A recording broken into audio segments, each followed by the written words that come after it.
أهلا بكم مجددا مشاهدينا الكرام من جديد في هذا الصباح المتجدد دائما من صباح الكوفية. في هذا الصباح نتحدث عن الشخير. يعتقد الكثير من الأشخاص أن الشخير مجرد صوتا مزعجا يظهر نتيجة للتعب والإرهاق، والحقيقة أن الإرهاق قد يزيد من حدة صوت الشخير ولكنه ليس المسبب الرئيسي. فالشخير ليس فقط صوت مزعج بل إنه يرتبط بمشكلة صحية راح نتعرف عليها أكثر مع الدكتور منذر أهل، أخصائي الطب أنف وأذن وحنجرة. يسعد صباحك دكتور. يسعد صباحك، حياك الله. أهلا وسهلا فيك وأهلا وسهلا بجميع المشاهدين الكرام. حياك الله دكتور. يعني موضوع الشخير في ناس تعتقد أنه من التعب أو لأسباب أخرى، ما بتعرف حقيقة الشخير تحديدا. نعم. يا ريت إذا بتعرف لنا الشخير بداية. الشخير هو صوت يخرج أثناء نوم الإنسان، ناتج غالبا عن ضيق في ممرات القنوات الهوية العليا. عندما نقول القنوات الهوية العليا نقصد فيها الأنف، البلعوم الأنفي والبلعوم الفموي، يشارك في ذلك أيضا اللسان، اللوزتين وعضلات الحلق من الجانبين. نعم. طيب لو حكينا عن الأسباب اللي بتؤدي للشخير، في الكثير من الناس بتحكي أو بتعتقد أنه بسبب الإرهاق أو فلان في له صوت شخير بسبب الإرهاق. نعم. هل فعلا الشخير بيكون بسبب الإرهاق ولا في أسباب صحية؟ لأنه تحدثنا يمكن قبل الفاصل أنه في أسباب صحية ممكن تؤدي إلى الموت لا سمح الله. يعني حقيقة الشخير أسبابه كثيرة جدا. يعني إذا كنا بنتكلم عن ضيق في ممرات القنوات الهوية العليا، هنا نذكر يعني يقف على رأسها انحراف الحاجز الأنفي. الحاجز الأنفي هو عبارة عن حاجز عظمي غضروفي، جزء منه عظمي جزء منه غضروفي. نعم. بيقسم الأنف إلى جانبين أيمن وأيسر. عند انحراف هذا الحاجز باتجاه اليمين أو اليسار يحدث ضيق معين في الأنف. تضخم قرينات الأنف. قرينات الأنف هي عبارة عن أغشية مخاطية سميكة تكسو نتوءات عظمية في الأنف. نعم. عند تضخمها أيضا في تضيق في الأنف مما يحدث عنه شخير. وجود الحميات الأنفية أو مسمى السليلات الأنفية. وجود لا سمح الله بعض الأورام في الأنف. بالنسبة للأطفال توجد شيء نسميه لحمية الأطفال أو الناميات الأنفية. هي عبارة عن نسيج ليمفاوي يشبه نسيج اللوزتين، بيكون موجود في نهاية الأنف عند يعني البلعوم الأنفي ونزول البلعوم إلى البلعوم الفموي. عندما ننتقل إلى منطقة الحلق يقف على رأس ذلك طول اللهاء أو ضخامتها، ترهل منطقة الحنك اللين. يعني احنا بنعرف انه الحلق في منطقة الصلبة اللي هي الأمامية والمنطقة الخلفية اللي هي اللينة اللي بتتدلى منها اللهاء. ترهل في عضلات الحنك اللين يؤدي إلى الشخير. ضخامة اللهاء تؤدي إلى الشخير. ترهل العضلات المحيطة في منطقة البلعوم الفموي. نعم. أيضا هذه من أهم الأسباب. تضخم اللوزتين. نعم. جزء يعني مهم جدا. في أنواع من الشخير نحكي هيك. في أنواع جد حنفصل فيها. نعم. نعم. حاجة تانية انه في بعض الناس عندهم ضخامة في اللسان. يعني خلقة انت تطلع بتلاقي انه حجم اللسان عنده ضخم وعالي، درجة انت بتفحصه تقدرش تشوف جدار الحلق الخلفي من شدة ضخامة اللسان. نعم. بعض الناس عندهم نقصد فيها انه يكون سميك. اللسان نفسه بيكون سميك وعالي. نعم. يعني بيشغل كم كبير من تجويف الفم. نعم. مما يحدث ضيق في منطقة الفم وفي منطقة الأنف. ليش؟ لأنه لما بيكون هو متضخم هو بيرفع منطقة الحنك اللين اللي هي المنطقة اللينة من الحنك، بيرفعها أيضا باتجاه الأنف بطريقة أعلى. فهو بيسكر الفم وبيسكر الأنف. وهذه حقيقة من أكثر المشاكل اللي حتى حلولها الجراحية معقدة، بنتكلم في ذلك. أيضا بعض الناس اللي بيكون عنده في ضمور في الفك السفلي. يعني تجد أنه الفك السفلي أقصر من الطبيعي. تطلع في وجهه بتلاقي ما شاء الله تمام، لكن الفك السفلي بتشعر أنه مسحوب إلى الداخل أو مقارنة مع باقي شكل الوجه هو حجمه صغير. نعم. اللي هو اللي بيكون الشفة العليا نعم بارزة صحيح. وبتلاقي الفك السفلي داخل لجوا شوية. نعم. هذه كمان من الأسباب المهمة والمعقدة، يمكن حلولها الجراحية أسهل من موضوع اللسان. نعم. لكن هذه من المشاكل الشائعة. أيضا الموضوع اللي حضرتك طرحته الآن، الأشياء العابرة زي الإرهاق. حتى لو كان إنسان طبيعي، أنا وإنت وأي إنسان، ممكن لو تعرض لإرهاق زائد خلال النهار، يعني لو نام ممكن يصير شخير، وهذا شيء مقبول، يعني لا نعتبره حالة مرضية. بعض مرضى القلب اللي بصير عندهم قصور في عضلة القلب بتعرضوا للشخير، لأنه الجسم بتصير عملية ارتخاء كامل في العضلات في منطقة الحلق أثناء النوم. سبب شائع جدا هو البدانة، زيادة الوزن. كويس. الناس اللي عندهم سمنة أو زيادة في الوزن هم أكثر عرضة حقيقة من غيرهم في موضوع الشخير. قضية أخرى طول العنق والرقبة. هنا نتكلم في جزئيتين، نتكلم في قطر العنق كويس وطول العنق. ايش نعم. الآن إذا كان العنق قطره كبير كويس، هذا بيدل على انه في ضخامه في العضلات وفي الطبقه الدهنيه اللي هي تحت الجلد. نعم. كويس. هذا بيضغط على القنوات الهوائيه من الداخل بطريقه او باخرى. هذا بيسبب شخير. نعم بيسبب شخير. واذا كان العنق قصير ايضا. اذا كان العنق قصير، الناس اللي بيكون عندهم شويه العنق نسبيا في قصر هم اكثر من غيرهم عرضه للشخير. بصوره عامه هذه الاسباب تقريبا اللي تؤدي الى الشخير. نعم. الشخير بيختلف من انسان الى اخر. صحيح. الشخير درجات حقيقة.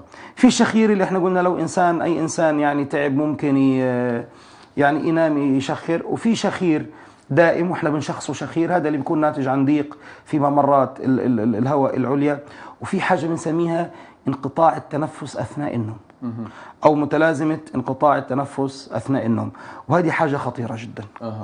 يعني اذا بنتكلم احنا عن 3 درجات من الشخير. نبدأ يمكن الدرجة الأولى هي الدرجة العادية اللي هي مقبولة، إنه قلنا أي إنسان طبيعي في الطبيعي ما فيش عنده شخير. نعم. الآن أرهق، لكن وقت تعب، دخل في نوم عميق، لأنه الجسم بحاجة إلى راحة، ترتخي جميع عضلات الجسم من ضمنها عضلات الحلق، فبيحدث الشخير، وهذا شيء مقبول. طيب السؤال تمام. نعم. هل يعني لازم يعبر عن التعب من خلال الشخير؟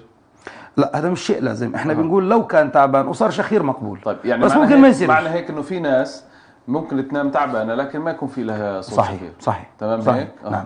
لكن خروجه في وقت التعب هذا شيء طبيعي مقبول. ما بنقولش انه في عندنا مشكله مرضيه وروح على الطبيب وتابع، لا مطلقا.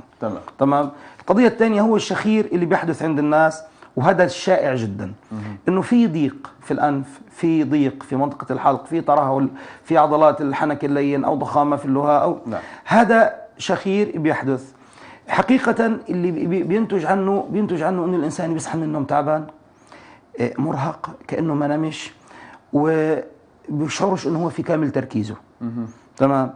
في مثل هذه الحالات، خاصة اذا كان الشخير بيزعجه هو شخصيا، واذا كان قضية اجتماعية، اذا كان شريك الحياة، يعني الزوج او الزوجة بيتضايق من الشخير، وهذه هذه قضية احنا نلمسها كثير من الاخوات بتيجي هي وزوجها بقول لك دكتور انا الشخير اصبح يعني بيأرق حياتي الاسريه، زوجي مش قادر يصبر على هذا الصوت، بحاول يطلع ينام في مكان ثاني، او الزوج بقول لك يا عمي انا بشخر وزوجتي بدت تعمل مشاكل. هذا حقيقه اذا وصلت هذه المرحله لا بدنا نتعامل مع الموضوع بحجمه الطبيعي ونجد حلول علاجيه. لكن الاخطر واللي ممكن ياثر على القلب وممكن يأثر على الدماغ وممكن يعمل مشاكل وممكن في بعض الحالات يكون في وفاة هو انقطاع التنفس أثناء النوم أو متلازمة انقطاع التنفس أثناء النوم. وهي إيش بيصير؟ الإنسان بيبدأ يشخور، فجأة التنفس بيقف تماما، بصير فيش تنفس. يعني بنسمع المريض بيشخور 1 2 3 بعدك بيسكت، صمت مطبق حوالي 10 ثواني فأكثر. إذا أقل من 10 ثواني ما عندوش متلازمة انقطاع التنفس. أكثر من 10 ثواني فجأة بيرجع بيشخور وكأنه حد صحاد، تلاقيه بيعمل الحركة هذه وبيرجع يشخور. هذه متلازمة انقطاع التنفس أثناء النوم، وهذه مشكلة خطيرة. الآن الدماغ بعظيم خلق الله عز وجل أول ما بتبدأ نسبة الأكسجين تنزل بالدم بيروح بيصحي الإنسان. تمام. الانسان الدماغ بيصحي الانسان بيوقظه.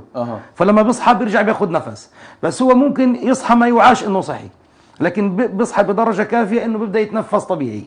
بيرجع بينام 3-4 دقائق ترجع نفسه بيصحى. هذا عمليا لو نام 7 ساعات 10 ساعات بيكونش نام منهم حقيقه 1.5 ساعة ولا 2 ساعتين.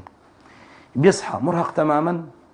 القلب عشان يوصل الاكسجين للجسم بيبدأ يتضخم في جزءه الأيسر. إذا كان السن متقدم بيبدأ القلب يضعف. الدماغ ما بيحصلش على أكسجين كفاية، بتبدأ كل مشاكل التركيز. حوادث الطرق اللي بتصير غالبا بتصير لأنه بعض السائقين ما بيكونش نام خلال فترة نومه الفترة الكافية. ويمكن هذا كمان بالسفر بنشوفه بالضبط. نعم. خاصة احنا يمكن احنا غزة يعني ربنا يوسعها علينا وعلى الجميع إن شاء الله. ما فيش فيها هذيك المسافات الطويلة. نعم. لكن الناس اللي بتسوقوا 4 و5 ساعات في طريق مستقيم بعد ساعة ساعة ونص ممكن ينام. وكثير من الحوادث الآن حتى بعض الشركات يعني تصنيع السيارات الحديثة بدأت بتعطي إشارة بتقيس يقظة السائق، وإذا بده ينام تبدأ تديله صوت يعني اصحى. نعم. فهذه مشكلة شائعة في كل العالم ومشكلة خطيرة حقيقة. نعم. دكتور، خبرتني انه في بعض الاشخاص في مرحله عمريه ما بيتوقف الشخير، هل وذكرت انه بيكون في مشكله في القلب؟ احنا قلنا احنا لا، انت يمكن كنت حكيت لي انه في بعض مرضى يعني خاصه كبار السن بيكون نعم. بشخير يكون عنده مشكله قصور في القلب كذا، لو هذه تم معالجتها، عملت قسطه قلبيه، انعمل دعامات، اخذ علاج مناسب، عاد القلب الى نشاطه، غالبا ممكن هذا الشخير ينتهي. لكن هذه مش كثير يعني تجدها عند قله من المرضى. نعم عند قله. طيب لو حكينا عن شخير الاطفال، في بعض الاطفال نعم. الاطفال نعم نفس الاسباب اللي بتكون لا عند الاطفال يمكن اكثر سبب شائع عند الاطفال هي ضخامه لحميه الاطفال، الناميات الانفيه. يعني جيد لو تكلمنا عنها نجد انه الطفل لما بينام تمه مفتوح، بشخور، في افرازات دائمه من الانف، بعد فتره بنحس انه بدات الاسنان الاماميه تتقدم الى الامام. نعم. بدات مشاكل في اللثه والاسنان. حتى الآن يعني بيكون الطفل وهو مستيقظ برضه بتجد انه تمه مفتوح. يمكن هذه الحالات بسيطة، مجرد انه راجع الطبيب يستثني اذا كان في لحمية اطفال بيتم استئصالها بعملية بسيطة لا تتعدى يعني دقائق معدودة. نعم. كويس. وبيطلع الطفل بنفس اليوم بعد ساعة مع اهله على البيت بدون يعني حتى اي متابعات صحية بعد هيك. جميل. وبتنتهي المشكلة. جميل. طيب عشان احنا نشمل الجميع، بالنسبة للنساء الحوامل ايضا بيعانوا من صوت الشخير، كيف ممكن يتم علاجها؟ يمكن النساء الحوامل في مرحله متاخره من الحمل، يعني نقول من الشهر السابع، الثامن، التاسع. نعم. بيرجع في موضوع السمنه. كويس. انه بصير البيبي حجمه كبير، بيكون في نوع صار من احتباس السوائل بطريقه او باخرى، الانتفاخ اللي بصير عند الحوامل في منطقه الايدين والرجلين. تمام. القفص الصدري نفسه او الحجاب الحاجز عشان ينزل ياخذ تنفس بيكون البيبي اخذ كل حجم تجويف البطن. نعم. تمام. فما بينزلش بالطريقه الكافيه، فبيتم عمليه الشخير. يمكن يعني النساء الحوامل مجرد ما تلد اسبوع 2 حتلاقي الامور رجعت لطبيعتها، لكن كحل يعني مبدئي او اني لو رفعت نفسها جزئيا اثناء النوم، هذا بيريح الجهاز التنفسي بشويه، بيوسع القنوات التنفسيه. نعم. وبيحسن. يمكن جيد هذا السؤال رجعني لشيء فاتني انه اذكره من ضمن الاسباب، احيانا وضعيه النوم. وضعيه النوم بتكون من اسباب الشخير. شو الوضعيه الافضل؟ نعم. الوضعية الأفضل إنه أنت تنام مستلقي على ظهرك. نعم. على وسادة تكون معتدلة الارتفاع. تمام. أحيانا في بعض الناس بحب يستخدم وسادة مرتفعة جدا فبتتني الرقبة للأمام فبتضيق ممرات التنفس، أو بينام على وسادة منخفضة ونايم على ظهره تمام، لكن إذا نام على جنبه راسه بتنتني إلى اليمين أو إلى اليسار برضه بيؤدي إلى ضيق في ممرات التنفس. دائما نقول وسادة معتدلة، مش مرتفعة كتير مش منخفضة كتير، يكون السرير يعني سليم معتدل، هذه الوضعية الأصح. نعم. طب سؤال، إيش هي الوسادة اللي هي المناسبة؟ كيف نعم. أنا بدي أعرف أن هذه مناسبة لي ولا لك؟ وبالإضافة للنوم على جهة اليسار ناحية القلب، هل هذا له علاقة بالشخير أو لا؟ لا ملوش علاقة. ملوش علاقة. لكن المعيار الوسادة انه انا لما انام على جنبي الايمن او الايسر ما تكونش راسي منثني، يعني تكون المسافة من الكتف الى الرقبة تحافظ، حتى وانا نايم على الجنب الايمن انه تكون الراس معتدلة يعني 90 درجة على الجسم. نعم. جميل. طيب لو حكينا عن في نسبة معينة للناس اللي بتعاني من الشخير؟ شوف الدراسات دقيقة يعني مش موجودة، لكن المجتمعات اللي بتكثر فيها البدانة بيكثر فيها الشخير. المجتمع الامريكي على رأس يعني هذه المجتمعات. صحيح. نعم. جميل.